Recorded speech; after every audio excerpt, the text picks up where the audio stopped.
Mga kapuso, inaabangan na ang ikalimang State of the Nation address ni Pangulong Noynoy Aquino sa Lunes. Alin kaya sa kanyang mga pangako ang natupad at alin ang napako?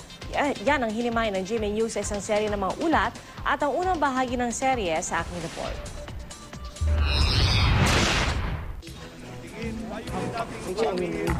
Ang mga ito raw ang bunga ng 4 na taong pagsisikap ng Administrasyong Aquino.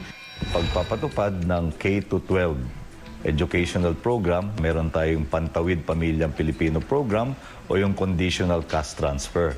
82% na ng ating mga mamamayan ang sakop ng PhilHealth. Pero may isang namumukod-tangi sa lahat na hindi maitanggi kahit ng mga kritiko ng Pangulo. Yung pagtaas ng GDP natin na tuloy-tuloy ay isa sa pinakamataas sa Asia the past 4 years. Growth, I'm not sure we can reach 7% by 2016, yung consistent. Unemployment, slightly over the 7%. Underemployment, bad. Prices, inflation rates, okay na okay. Makasaysayan ding maituturing ang Comprehensive Agreement on the Bangsamoro na binuo sa pagitan ng gobyerno at ng Moro Islamic Liberation Front o MILF. Very big achievement. Bangsamoro isa daan. Pero hindi pa rin tapos, di ba? Kailangan ng batas. Yun yung kailangan ipasa. Sa larangan ng edukasyon, sa kalusugan. The CCT, it works with the families to make sure that the kids stay in school, that they stay healthy. Ang importante dito, sa nakita ko sa CCT, hindi siya merely dole out. Pati na sa pagsugpo sa korupsyon. Panahon na po upang i-abolish ang PDAF.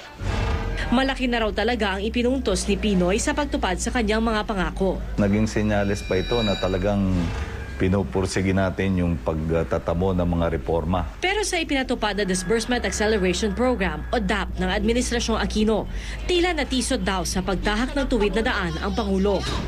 Ibig sabihin ba na from now on and henceforth, pwede kang gumawa ng maski anong kabulastagan, maski anong insulto sa konstitusyon, total in good faith naman. Wala naman sigurong makapagsasabi na sinadyang labagin ang batas dahil walang-wala yan sa layunin ng administrasyon.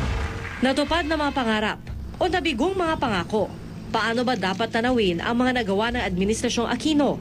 Sa huli, ipinauubay na raw ng Pangulo sa taong bayan ang sagot sa mga tanong na ito. Nananalig ang Pangulo at ang administrasyon na si Juan de la Cruz ay magbibigay ng gradong makatwiran